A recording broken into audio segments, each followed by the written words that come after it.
کوئی میری تقریر کی نیت نہیں ہے، اور ویسے بھی نام اختتامی کلمات ہے، تو میری جو کچھ مجھے تقریر کرنی ہے وہ میری نیت ہے انشاءاللہ کوئی ایک آرٹیکل میں لکھوں گا تو اس میں تفصیل سے وہ بات پیش کروں گا جو میں کرنا چاہتا ہوں۔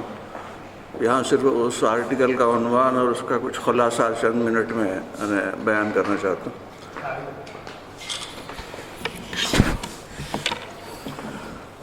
وہ آرٹیکل جو عنوان میں لکھنا چاہتا ہوں وہ یہ ہے کہ نظام مصطفیٰ کے نفاذ اور غلبے کے سلسلے میں اسوہ رسول، کیونکہ ابھی جیسے انہوں نے آیت پڑھی کہ ان کنتم تحبون اللہ فاتبعونی، کہ اگر ہم اللہ سے محبت کرتے ہیں تو نبی کریم صلی اللہ علیہ وسلم کا اتباع کرنا چاہیے، اور پھر ایک دوسری آیت میں ہے کہ آپ کو اسوہ حسنہ پر عمل کرنا چاہیے۔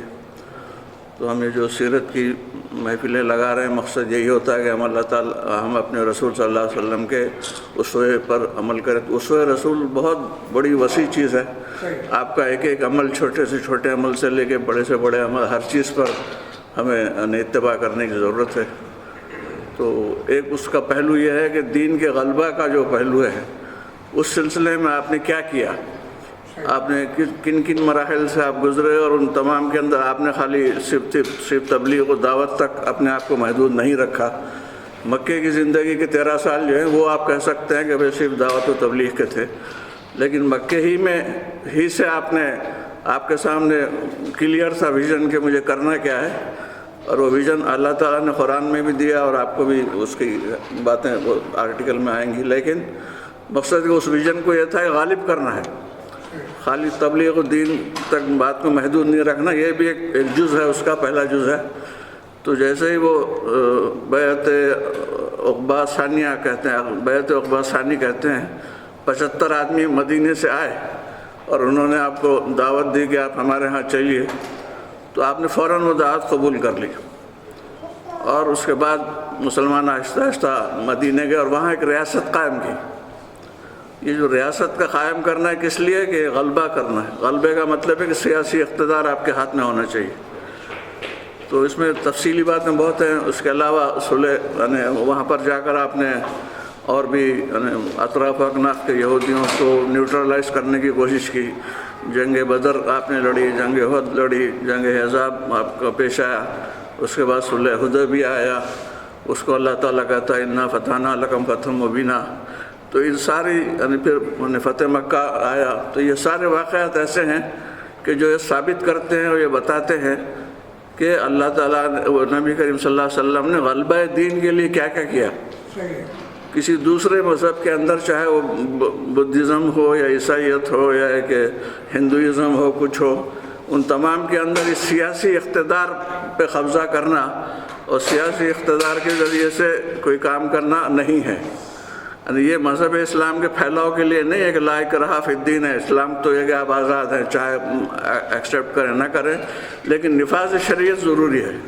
نفاذ شریعت کے لیے ہمارا بس چلے تو ہم ساری دنیا پہ قبضہ کرنا چاہتے ہیں۔ مذہب کی آزادی آپ آؤ یا نہ ہو۔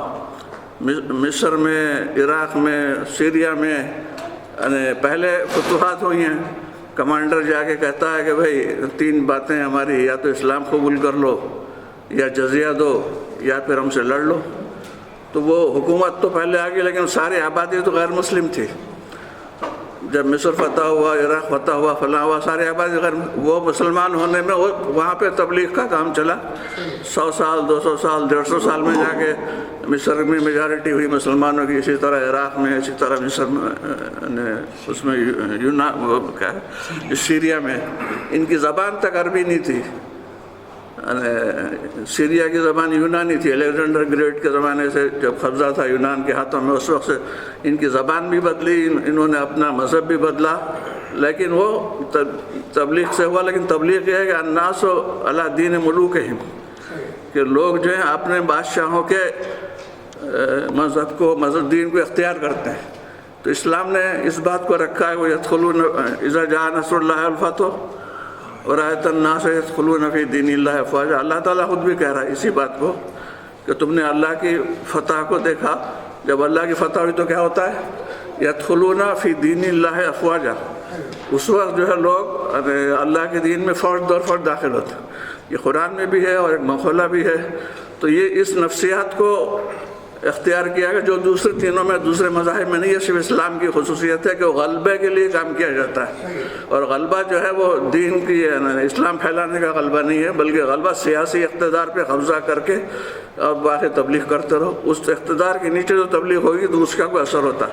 بس اسی مکے میں نبی کریم صلی اللہ علیہ وسلم 13 سال تک تبلیغ کرتے رہے، ہمیشہ اس کا شکار رہے طرح طرح کی مشکلات کا. لیکن ایز اے فاتح جب داخل ہوئے تو پھر وہ یدخلون فی دین اللہ کا منظر وہاں پہ نظر آتا ہے. تو یہ ایک آرٹیکل کا موضوع ہوگا انشاءاللہ، اس میں وہ ساری تفصیلات ہوگی. تو یہ ایک مختصر اس کا خلاصہ تھا. وآخر دعوانا الحمدللہ رب العالمین.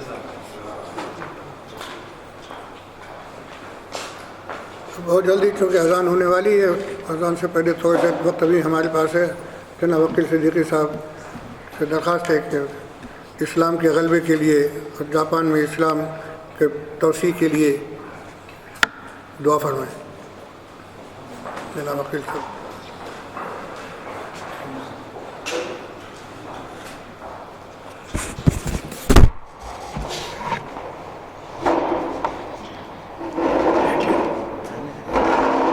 السلام علیکم ورحمۃ اللہ وبرکاتہ.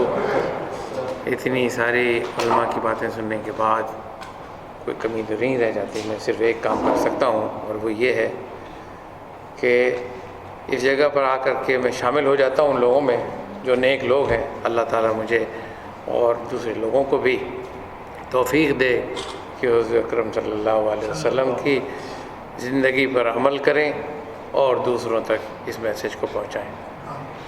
جزاک اللہ خیر. السلام علیکم. آمین. ربنا ظلمنا انفسنا وان لم تغفر لنا وترحمنا لنكونن من الخاسرین. یا اللہ تعالیٰ ہمیں مصطفیٰ صلی اللہ علیہ وسلم کے دین کو اور ان کی شخصیت کو اجاگر کرنے اور جاپان میں خاص طور سے لوگوں تک پہنچانے کی توفیق عطا فرما. اے اللہ تعالیٰ ان نامساعد حالات میں جو ہیں ساری دنیا میں اسلام کے اوپر جو حملے ہو رہے ہیں ان سے بچنے کی اور ان سے نمٹنے کی ہمیں طاقت اور توفیق عطا فرما. اے اللہ تعالیٰ ہمارے گناہوں کو معاف فرما. اے اللہ تعالیٰ جو ہمارے بزرگ حضرات ہیں ان سب کو صحت عطا فرما. اے اللہ تعالیٰ جو بیمار ہیں انہیں صحت عطا فرما. اے اللہ تعالیٰ اسلام کا جو کام یہاں ہو رہا ہے بہت لوگ الحمدللہ آج سے 30 سال پہلے جو حالات تھے اور آج جو ہیں بہت بہتر ہو گئے ہیں. اللہ ہم لوگوں سے ہم بھی دعا کریں، آپ لوگ بھی دعا کریں کہ اللہ اور زیادہ اس کو آگے بڑھانے کی توفیق. آمین یا رب العالمین. صلی اللہ تعالیٰ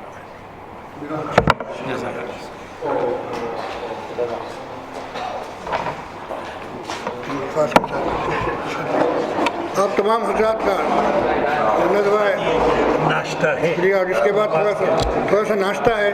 سکوشی کنتن تابے منو مو علی ماس کرا دو مینہ سان مراد تے کداسائی بناؤ یار مون کہاں ہے سب. لیکن اپن جب جائیں گے نماز کے بعد دیکھیں گے. نماز کے بعد ایک تھیلی تیار کی گئی ہے وہ آپ کے حوالے کر دی جائے گی. لہذا آپ تمام حضرات سے درخواست ہے کہ اپنا حصہ لے کر کے جائیں.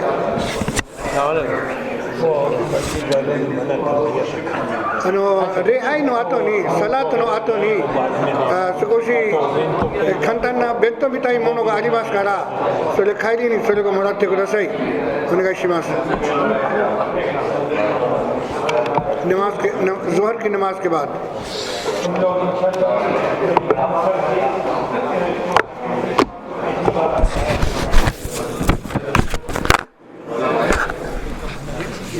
اسی لیے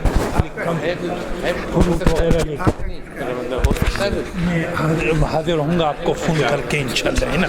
جی جی